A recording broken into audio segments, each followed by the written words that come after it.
যে আল্লাহ আমাকে আপনাকে ঈদুল ফিতরের খুশির দিনে তার হুকুম ঈদুল ফিতরের 2 রাকাত ওয়াজিব নামাজ আদায়ের উদ্দেশ্যে ঈদগাহ মাঠে উপস্থিত হওয়ার জন্য তৌফিক দান করলেন। এজন্য সবাই শুকরিয়া জ্ঞাপন করে বলি আলহামদুলিল্লাহ। আমি আবার বলছি, আপনার চোখ আপনার মনোযোগ শুধু আমার কথার দিকে। আপনি যদি আমার কথা খেয়াল না করেন তাহলে আপনি বলতে পারবেন না আমি আসলে কি বলতে চাই। ঠিক আছে না? তাই ঈদুল ফিতর মুসলমানের জন্য অনেক বড় খুশির একটা দিন। সেই খুশির দিনে আমার কার্যক্রম কি হবে, আমি কিভাবে খুশিটাকে উদযাপন করবো, সেটা হলো কথা। আমরা এখানে আমার এই 5-7 মিনিট আলোচনার বিষয় হলো জিততে চাই। বিষয়টি জিততে চাই। আমরা এখানে যারা যতজন উপস্থিত আছি সবাই জিততে চাই, কেউ হারতে চাই না। ঠিক আছে না? সবাই জিততে চাই। জেতাটা হলো কি দুনিয়া এবং আখিরাত। আমি দুনিয়াতেও জিততে চাই, আখিরাতেও জিততে চাই। ঠিক আছে কথা?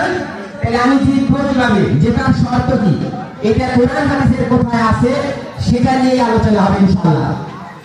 আউযু বিল্লাহি মিনাশ শাইতানির রাজিম। বিসমিল্লাহির রহমানির রহিম। ক্বাদ আফলাহা মান তাযাক্কা ওয়া যাকারা ইসমা রাব্বিহি ফাসাল্লা। কোরআন শরীফের 30 পারা 87 নম্বর সূরা, সূরা আলা এর 13 এবং 14 নম্বর আয়াত। ক্বাদ আফলাহা মান তাযাক্কা, নিশ্চয় সে সাফল্য লাভ করবে, সে জিতবে যে পবিত্রতা অর্জন করে। কথা বুঝে গেছে? আমাকে জেতার, আমাকে সাফল্য লাভ করার প্রথম এবং প্রধান শর্ত পবিত্রতা অর্জন করা লাগবে। আর তারপরে একটা হলো আল্লাহকে স্মরণ করা লাগবে আর নামাজ আদায় করা লাগবে। ঠিক আছে কথা? আমরা কোরআন হাদিস সম্পর্কে যেমন জানি না, তারপরেও যতটুকু চর্চা করি সেই আলোকে করার চেষ্টা করতেছি। ভুল হইলে আপনি নামাজ শেষে আসি শেয়ার করে দিবেন, এই কথার মধ্যে ভুল হয়েছে, আমি নিজেকেই সংশোধন করে দিব, সমস্যা নাই। তাই আমার সাবজেক্ট যেটা ছিল যে আমি জিততে চাই, আমি সাফল্য লাভ করতে চাই দুনিয়া এবং আখিরাতের জন্য। শর্ত হলো কি 3টা। আমি যদি 3টা কাজ করতে পারি দুনিয়া এবং আখিরাতে জয়লাভ করা, সাফল্য লাভ করা সম্ভব হবে। নাম্বার 1, ক্বাদ আফলাহা মান তাযাক্কা, পবিত্রতা অর্জন করা লাগবে। পবিত্রতা অর্জন কি? আপনি লাইফ বাই লাস্ট আমাদের চলবেন। পবিত্রতা অর্জন হলো আপনাকে পাক পবিত্র যেমন হওয়া লাগবে, দ্বিতীয়ত হলো নিজের আত্মাকে নোংরা আচরণ থেকে, নিজের অন্তরকে শিরক এবং পাপাচার মুক্ত করা লাগবে। এইটা হলো পবিত্রতা। আপনি নামাজ পড়েন, আপনি মিথ্যা বলেন। আপনি নামাজ পড়েন, অন্যকে ঠকানোর চেষ্টা করেন। আপনি নামাজ পড়েন, প্রতিশ্রুতি ভঙ্গ করেন। এইটা পবিত্রতা না। তাহলে পবিত্রতা হলো সেই জিনিস যে নিজের আত্মা এবং অন্তরকে সকল প্রকার পাপাচার, সকল প্রকার শিরক এবং সকল প্রকার পাপাচারের যে খায়েশ, এই জায়গা থেকে আপনাকে বের হয়ে আসতে হবে। তাহলে হলো পবিত্রতা অর্জন। ঠিক আছে কথা? তাহলে প্রথম শর্ত হলো আমাকে পবিত্রতা অর্জন করা লাগবে। দ্বিতীয়ত হলো আল্লাহকে স্মরণ করা লাগবে, অর্থাৎ আল্লাহকে ভয় করা লাগবে। আপনি দিন রাত 24 ঘন্টা হায়াতে যতদিন বেঁচে আছেন, এই প্রতিদিন, প্রতি ক্ষণ, প্রতি মুহূর্তে আপনাকে আল্লাহকে স্মরণ করা লাগবে।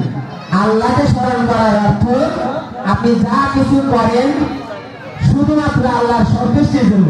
আপনি যা কিছু করেন না একমাত্র আল্লাহকে ভয় করে করেন না। তার মানে আপনি আল্লাহকে ভয় করেই একমাত্র আল্লাহকে রাজি খুশি করার উদ্দেশ্যেই আপনি করেন। ঠিক আছে? আর সর্বশেষ হলো আপনাকে আপনাকে নামাজ আদায় করা লাগবে। আমরা নিজেদেরকে মুমিন, নিজেদেরকে মুসলমান দাবি করি, ঠিক না? অথচ আমরা নামাজ পড়তে চাই না। কোরআন হাদিসের ভাষায় স্পষ্ট, যে ব্যক্তি বা সপ্ত নামাজ ঠিকঠাক করে না, সময়ের প্রতি খেয়াল রাখে না, সে মুসলমান নিজেকে দাবি করতে পারে না। দাবি করার কোনো সুযোগ নাই। যে নামাজ পড়ে না সে নিজেকে মুসলমান দাবি করতে পারে না।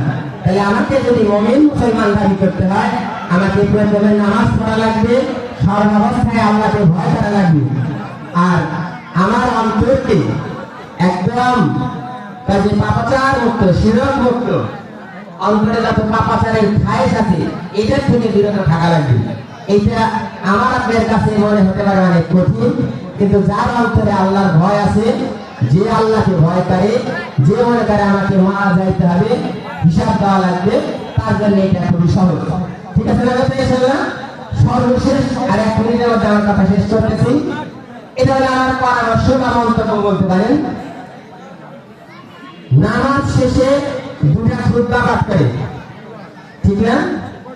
এই খুতবা শোনার ব্যাপারে যেন আমাদের অনেক অনীহা, আমাদের আগ্রহ নাই।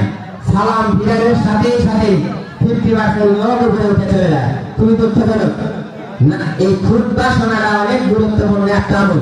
শুধু শোনা না, আপনি এই অবস্থায় আপনি অন্য কোনো কথাও বলতে পারবেন না। খুতবা এতটাই গুরুত্বপূর্ণ। আপনি জুমার দিনের খুতবা যত গুরুত্ব সহকারে শোনেন, আপনাকে ঈদের খুতবাও তাই শোনা লাগবে। আমাদের এই যে সিস্টেম, যে টাকা উঠানো, এগুলা ওই দিকটা খুতবা হচ্ছে, আমরা উঠাচ্ছি টাকা, আমরা একজন আরেকজনের সাথে কথা বলতেছি, এটা দেখতে হবে, এটা করা যাবে না। আল্লাহ পাক আমাকে আপনাকে সহিহ দান করুন, বেশি বেশি নেক আমল করার মাধ্যমে, একমাত্র আল্লাহকে রাজি খুশি করার মাধ্যমে দুনিয়া এবং আখিরাতে যেন কামিয়াবি লাভ করা যায়, আল্লাহ সেই তৌফিক দান করে। সবাই বলেন আমিন। ঠিক আছে, আর একটা কথা, সেটা হলো এই নামাজের যে নিয়ম কানুন, সেটা অবশ্যই নামাজ শুরুর আগে ইমাম সাহেব বলবে। কিন্তু আমরা ঈদের নামাজের ক্ষেত্রে যে জিনিসটা ভুল করি, ঈদের নামাজের সবচেয়ে বড় বৈশিষ্ট্য কি? অতিরিক্ত 6টা তাকবীর দিতে হয়। ঠিক আছে না? এই তাকবীর দেওয়ার ক্ষেত্রে আমরা এলোমেলো হয়ে যাই। ইমাম সাহেবের কণ্ঠ এখানে কাছাকাছি আছে, যারা আমরা শুনি, দূর থেকে হয় ওই পাশেও তাকবীর, এই পাশেও তাকবীর, এগুলো হয়, তাই না? তাহলে এই আল্লাহু আকবার, এই জায়গাটা এলোমেলো। আপনি কাকে ফলো করবেন?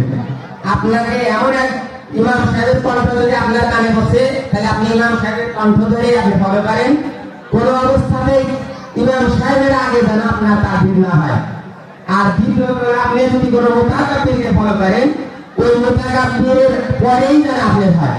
একটা তাকবীর মিস করা যাবে না, আবার ইমাম সাহেব বা মুতাকাব্বিরের আগেও দেওয়া যাবে না, তাহলে নামাজের বরখেলাপ হবে। আর এই নামাজের অনেকেই আমরা বুঝি না কখন ছাড়তে হয়, কখন ধরতে হয়।